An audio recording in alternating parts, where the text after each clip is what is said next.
bite inshuti zanjye nizere ko meze neza nkuko mpora mbifuriza. Nitwa Christine Nyirahabimana. So mungaye gutinda ntimungaye guhera ngira niko babyita ubwo nyine nuko. So uyu munsi tugiye kuganira ku ijambo ry'Imana rivuga ngo nshobozwa byose na Kristo umpa imbaraga. Ni ukuvuga ngo ikintu cyose ushaka kugeraho uzakigeraho. Kubera iki? Imana ni iguha imbaraga.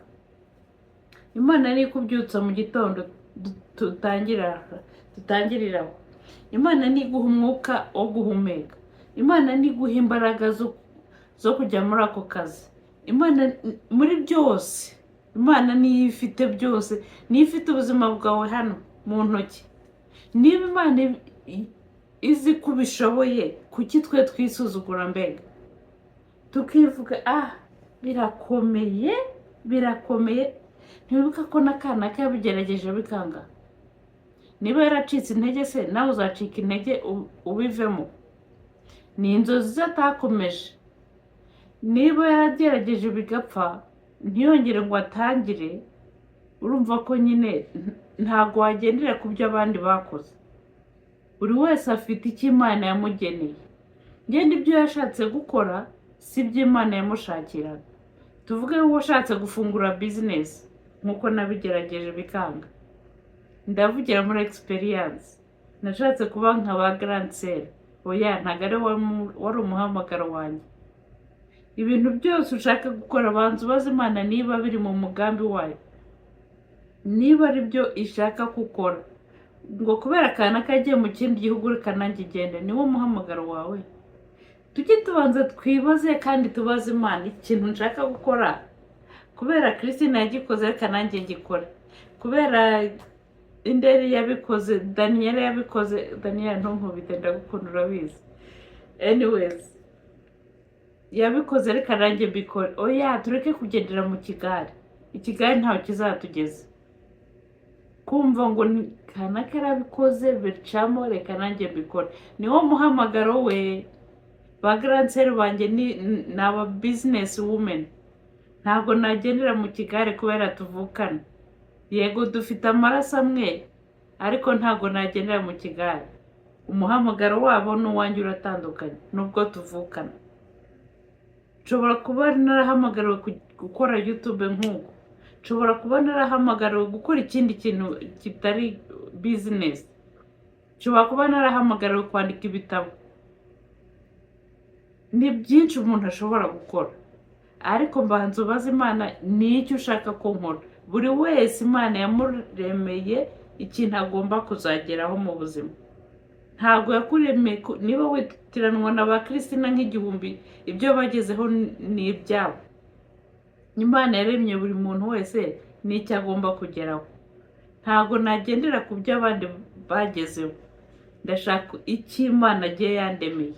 Imana ntawe uvuka ku bw'accident. Imana ifite umugambi. Nshobozwa byose urumva byose. Nta na kimwe Imana yigeze ivuga ngo iki ntabwo gishoboye. Imana ntiyigeze ivuga ngo birakomeye ntabwo uzabishobora. Nshobozwa byose na Kristo umpa imbaraga. Yesu aguha izo mbaraga, ariko se ni igiki ushoboye? Ni igiki yakuremeye? Tureka gukora ibyo abandi bakora. Twarangiza ngo birakomeye cyangwa se uragerageje ubwa mbere birapfuye. Buri gihe haba second chance cyangwa se niba nabyita ngo ubwa kabiri simbizi, ubwo murabyumva. Nshobozwa byose na Kristo umpa imbaraga, ariko ntabwo bivuze ngo kuri ibyo abandi bakoze. Kuri ibyo Imana yaguhamagariye. Ufite imihamagaro yawe personnel. Mushobora kwitwa ba Christine nk'igihumbi, ba Daniel nk'igihumbi. Daniel ntunkubite ndagukunda urabizi. Abitwa ba Daniel bose ntimunkubite. Anyways, nuko rero dushobozwa byose na Kristo duha imbaraga. Ntabwo bivuze ngo dushobozwa byose na Kristo duha imbaraga ngo twicare gutya. Azabigushoboza gute se amaboko yawe yimereye gutya? Ni icyo ushaka kugeraho. Ni uwuhe muhamagaro wawe? Ni iyihe ntumbero ushaka kugeraho mu buzima bwawe? uragerageje ubwa mbere birapfuye, kuki utakongera ngo utangire?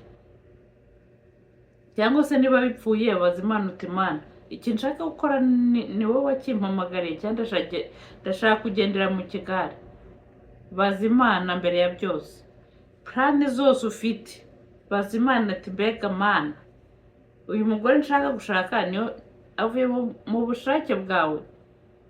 Twirinde izi vizaje zirabeshya. Reba mu mutima, reba karagiteri.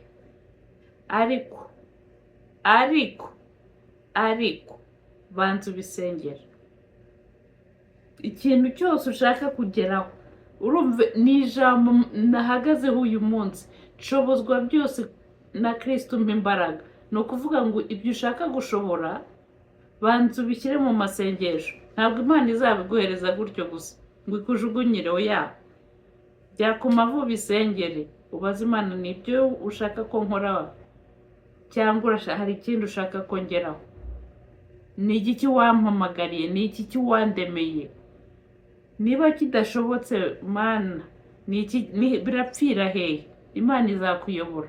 Ni we muyobozi wa mbere nzi uyobora neza. Abandi bashobora kukuyobora ukavuga uti uyu ni inshuti yanjye ntabwo yambeshya, kandi arimo arakujyana he? Mu mwobo. Guys, twirinde inshuti zacu muri iyi minsi. Frenemy, abo twita ni inshuti nibo batujyana mu mwobo. Nawe ukavuga uti uyu ni inshuti yanjye ntashobora kumbeshya. Yewe, muri iki gihe inshuti ni Yesu yonyine. Ntabwo mbabuje kugira inshuti, ariko muri iki gihe inshuti y'ukuri ni Yesu. Niba umufite, mufate cyane inshuti yanjye. Mubwira kwereka inshuti z'ukuri. Inshuti zitakujyana, zidatuma utera imbere, ushatse wahita ukanda delete cyangwa se efface. Hari igihe tujye twicara tugata umwanya wacu kuri za telefone. Ngaho murimo muravuga Christine, muravuga Jeanne, muravuga X na Y. Uwo mwanya muta kuri telefone mwakageze kuri byinshi. Murimo murareba abandi aho bageze mukatangira kubavuga, mukavuga ibihari n'ibidahari. Uwo ni umwanya murimo murata. Mbega icyo ni cyo Imana yaguhamagariye? Kwirirwa wararaza abandi ukabavuga, ugashyiramo ibirungo, ugashyiramo urusenda, abana kugira ngo histoire yawe iryohe. Mbega ibyo ni byo Imana yaguhamagariye, nibyo igushoboza kuvuga. Niba ubona hari ikintu kitagenda kuri Christine, wamwegera ukamubwira, kuruta kujya kuri telefone ukajya kumwararaza. Kumwararaza se bizakumarira iki wowe umuvuga basi? Ntawe. Komeza umwararaze, warimo arakora cyane, arimo aratera imbere. Ni nkaho uramukorera publicité muri make ibyo yagezeho. Nuko harimo ibyo rimwe na rimwe bamubeshyera. Inshuti zanjye, mujye mwihangana. Sinzi ukuntu bigenda, nkumva mvuye muri sije nari nateguye, ariko munyihanganire. Anyway, tugaruke muri sije. Dushobozwa byose na Kristo duha imbaraga. Hari byinshi ugomba kugeraho. Ntabwo kuvuga ngo Christine akora ibirebe kanange mbikore, oya, ntabwo ari wo muhamagaro wawe. Niba grand frère wanjye akora iki, ntabwo nagendera muri icyo kigare. Niba inshuti yanjye kanaka ikora iki, ntabwo nagendera muri icyo kigare, oya. Ngomba kubaza Imana ni iki ushaka kongeraho. Inshuti zanjye, ndabakunda, namwe murabizi. Aba subscribe bose yambi. Ni ukuri Uwiteka abagirire neza, abahezagire. Ni ukuri simbizi. Merci vraiment. Aba subscribe bashyashya, nitwa Christine Nyirahabimana, kandi murakoze kureba video kugeza aha ngaha. Uwiteka abagirire neza. Tuzasubira muri video itaha. Bye guys.